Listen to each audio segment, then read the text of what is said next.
Alright, this is Shawn from Epicenter Cycling. I'm making a video today to review everything you need to know about the new Trek Slash Plus. This is our enduro bike with the pedal assist TQ system.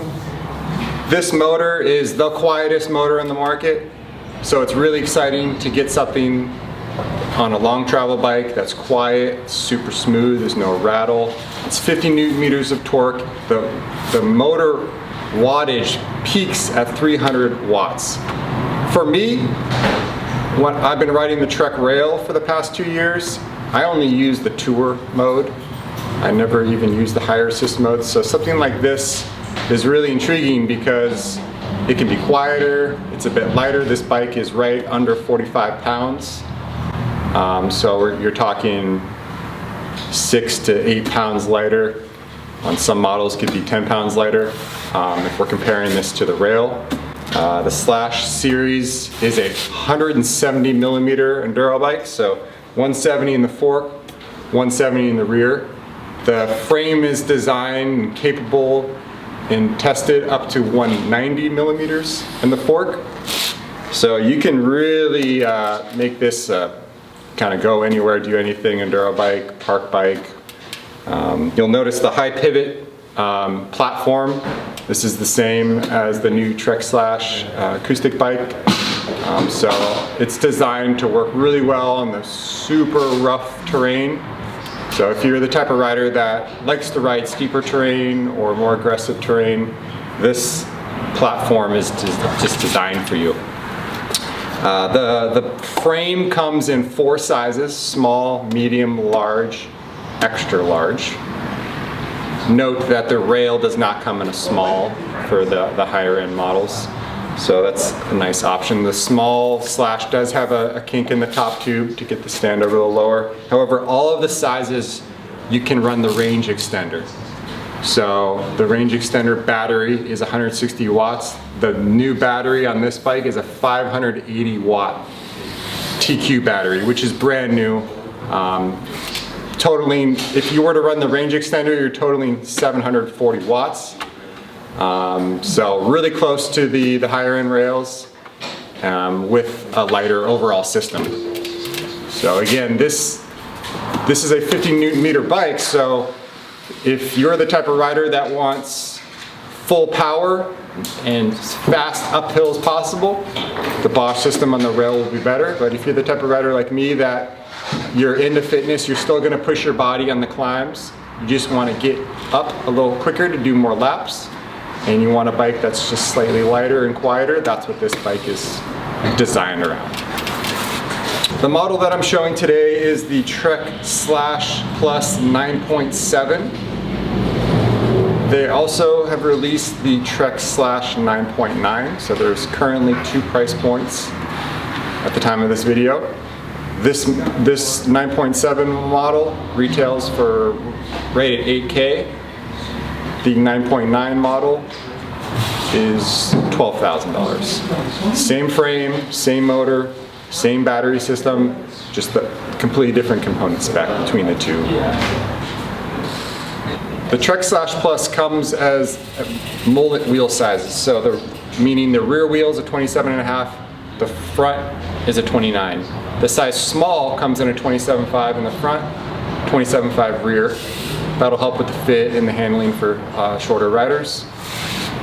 All of the hubs are boost spacing. This model in particular, the 9.7, comes with the Bontrager Line 30 comp wheels.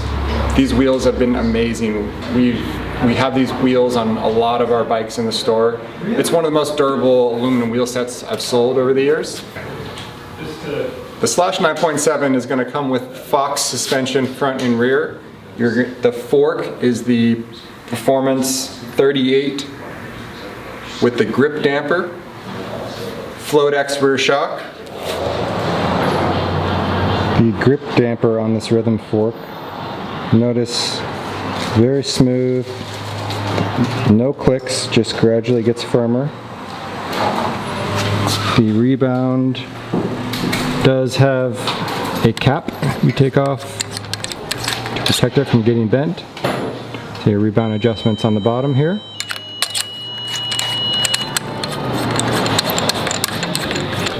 When removing the wheel, you do need to loosen this pinch bolt before loosening the axle to remove the axle.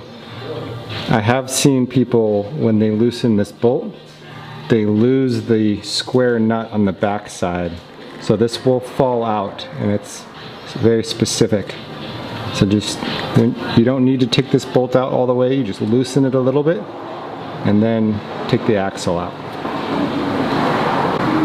On the back side of the right lower leg, Fox does include a suspension setup chart to give you a starting point for air pressure and rebound settings, depending on your riding weight. The 9.7 comes with E13 E-Spec alloy cranks, 160 millimeters long. The chainring size is a 32 tooth. The upper pulley is a 19 tooth, and the lower pulley is a 14 tooth. The guide is attached directly to the motor mounts. It is not an ISCG tab. The minimum chainring size is a 30 tooth. The largest chainring size that'll fit is a 34 tooth. The derailleur is a Shimano XT 12-speed long cage, and the cassette is an SLX 1051 tooth range. Again, 12-speed drivetrain. They did a really good job with their chainstay protector. Keep your bike nice and quiet. And there's also a frame protector right above the chain. Alright, so this bike has Shimano 6100 brake levers. Notice the I-Spec mount integration in the shifter directly into the brake lever. On the front brake, the dropper post is also integrated, nice and clean.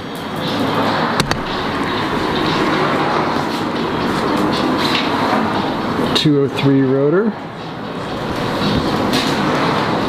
4-piston 6120 brake caliper.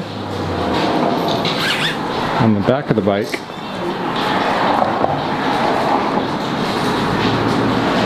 notice there is a shim underneath that caliper to go from the direct mount 200 to 203 for the Shimano rotor.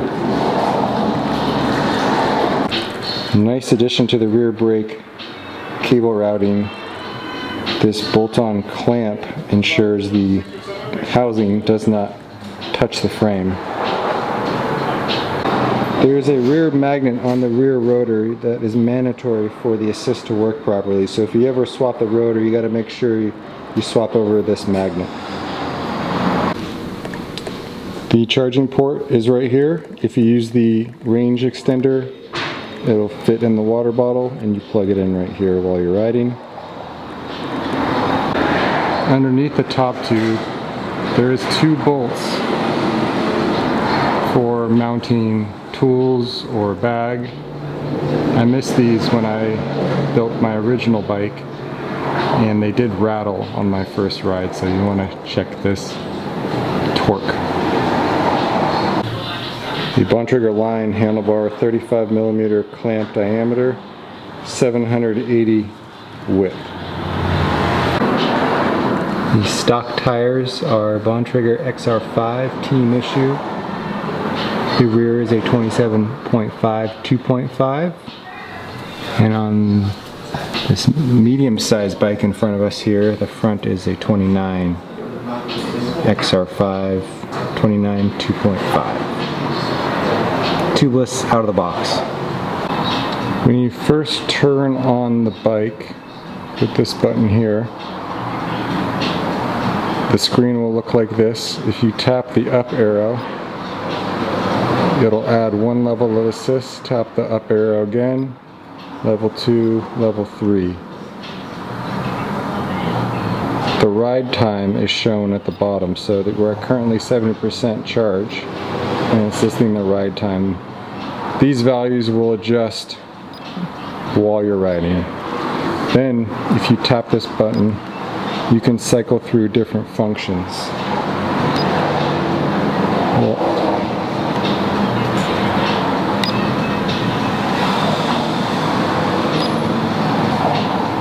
Nice and simple. To turn it off, you hold it down.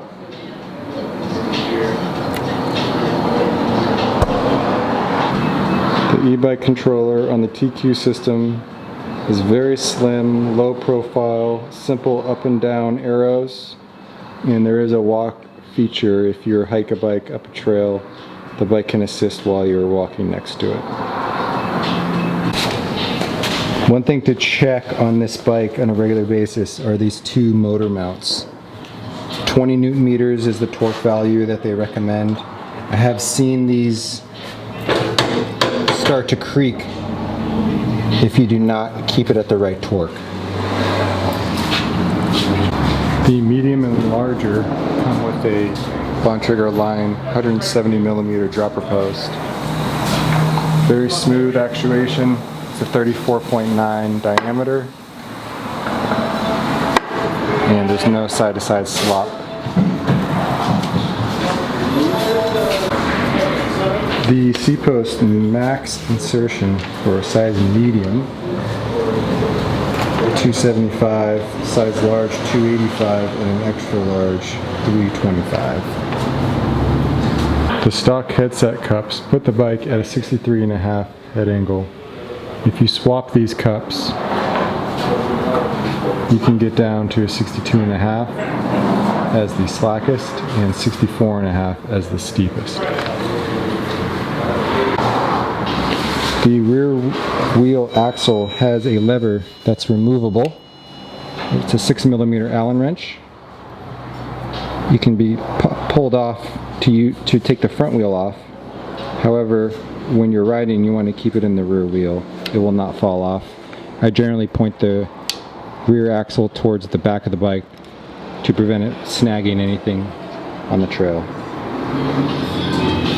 Alrighty, we are going to show how to remove the battery on a Slash Plus. There are two bolts that hold in the battery. We're first going to remove the bottom bolt with a 4mm Allen wrench. And then we're going to remove the bottom plate.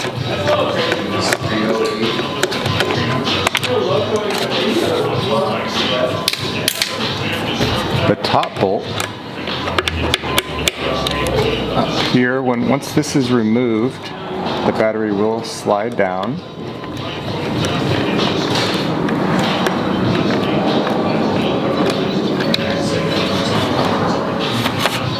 You can see the movement here. Once the battery is unbolted, you can use this loop here to hold it in place and disengage the cable, and then the battery will slide all the way out.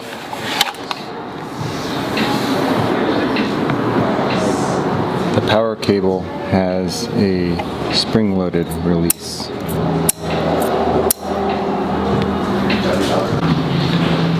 The notch of this power cord should be at 12 o'clock at the top when you're inserting the cord into the battery. If you grab the cord like this, it will align that notch perfectly at the top when you insert it back into the battery. And then just press, and then you'll feel the cord lock into place. If this backing slides down, you're going to want to tuck it back behind the battery before you put the plate back on. Just like that.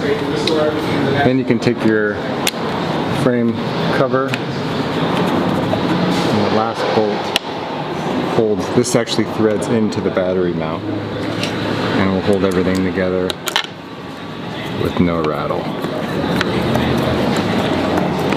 The bolt does say 5 Newton meters. That's the torque spec.